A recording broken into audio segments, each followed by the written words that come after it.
Seems there's still one more god of unclear pronunciation to paint, and that would be the Slaanesh god.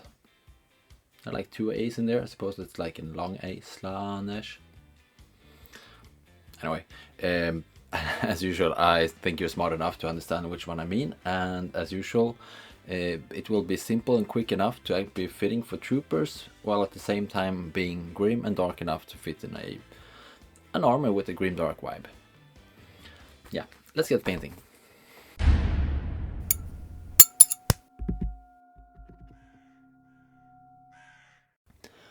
It struck me that I have no real idea what this Slaanesh god is all about.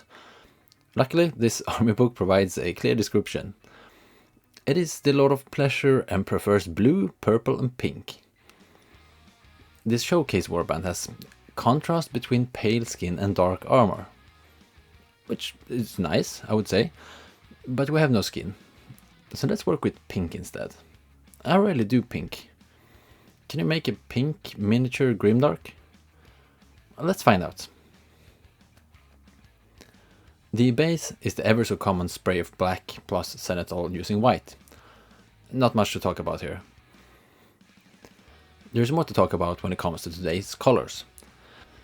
The idea is to create a bright pink armor and then contrast it using a purple shade. Pink is a bit tricky to mix, and it has no hue of its own. Someday I should perhaps make a video about how to find what colors to mix, but not today. Long story short, pink is basically desaturated red. So first I mix red, 2 drops of magenta and 1 drop of yellow. And finally 2 drops of white to get this desaturation. This really looks like a pure red, but let's see what happens when we get a further dilution when we mix it into a neutral silver color. It gets very desaturated. I'm painting this on just to find that it's still kind of reddish. Very much looking like some kind of copper. To remedy, I mix in 1 more drop of magenta, and the result is a much more pink. All metal is then covered in this mixture. Some details also get a gold cover to create a bit of variation, but I don't think I need to explain how you do that. Then all the organic stuff is covered in black. As usual, it is rubbed in, and today I use a sort of new invention. It is a cut-off dry brush. It gives a brush with very short and hard bristles. With this brush, working in circles like a violent dry brushing, it is much easier to rub colors in all the recesses and little cracks and stuff, without too much white spirit. Unfortunately, these miniatures have a lot of places where you can't reach with this kind of motion, so it's also complemented with regular brush as well.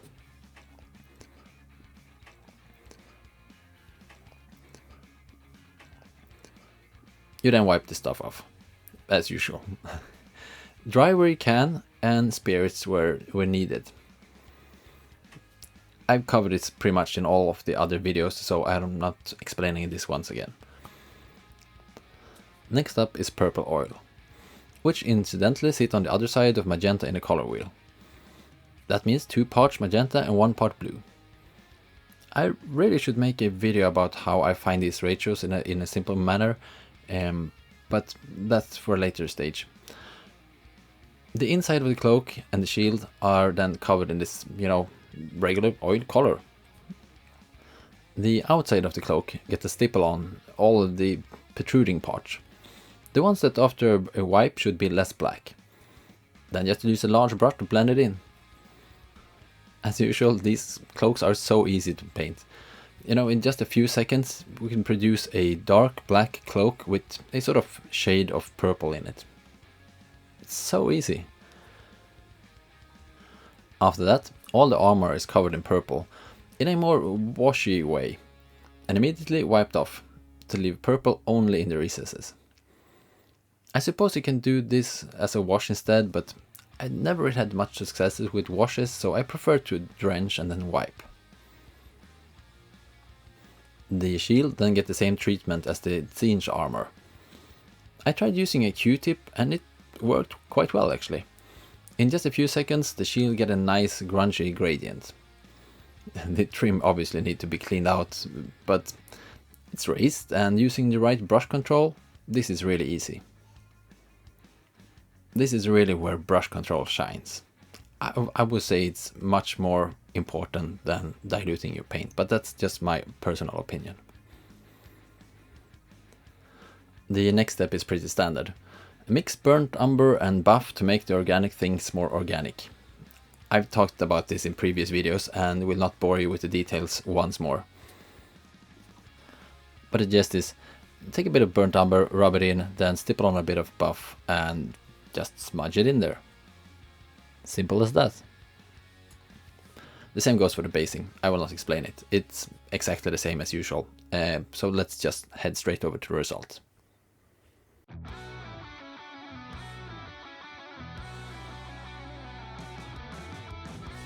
You know what? This is not good enough.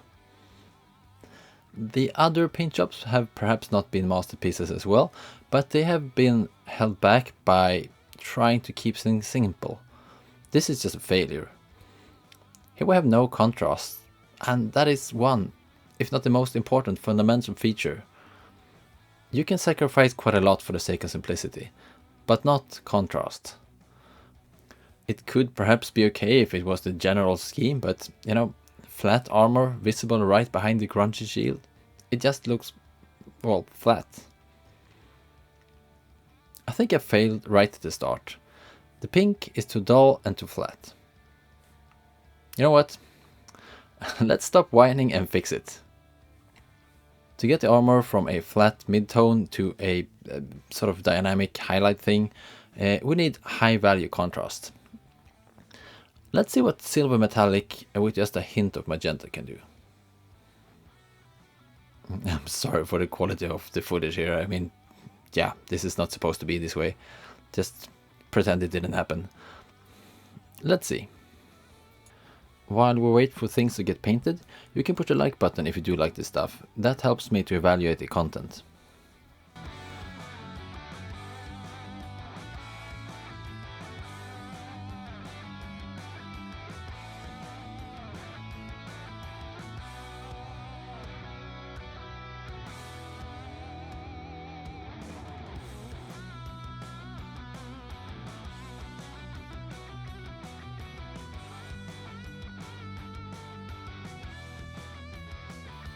Yep, much better, I would say at least.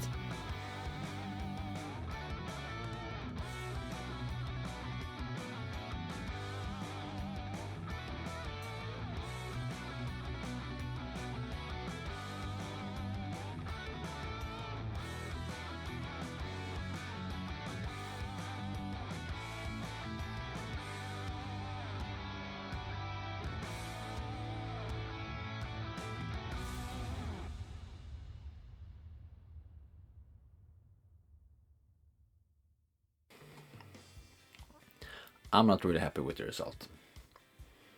Yes, in the end it does look kind of decent, but yeah, it did take me more than 30 minutes, and I still think that I failed already in the beginning with the pink not being bright enough. Please let me know if you have another idea or if you agree with me, but yeah, I think this is pretty much a failure.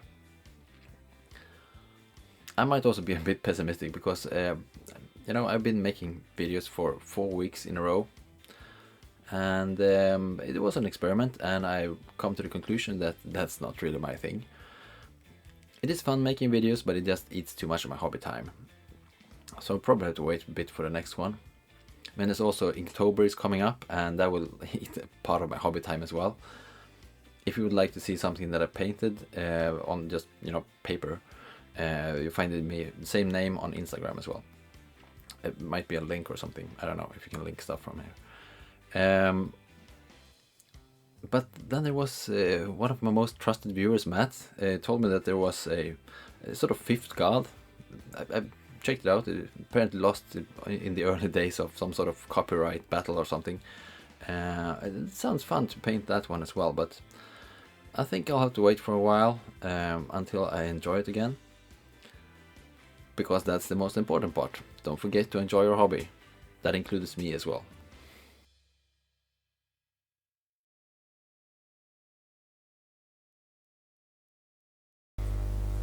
Ska jag lägga ut på YouTube? Kanske. Fast gärna ljudlös om man inte hör det här pinsamma. Det är precis en jättebra idé.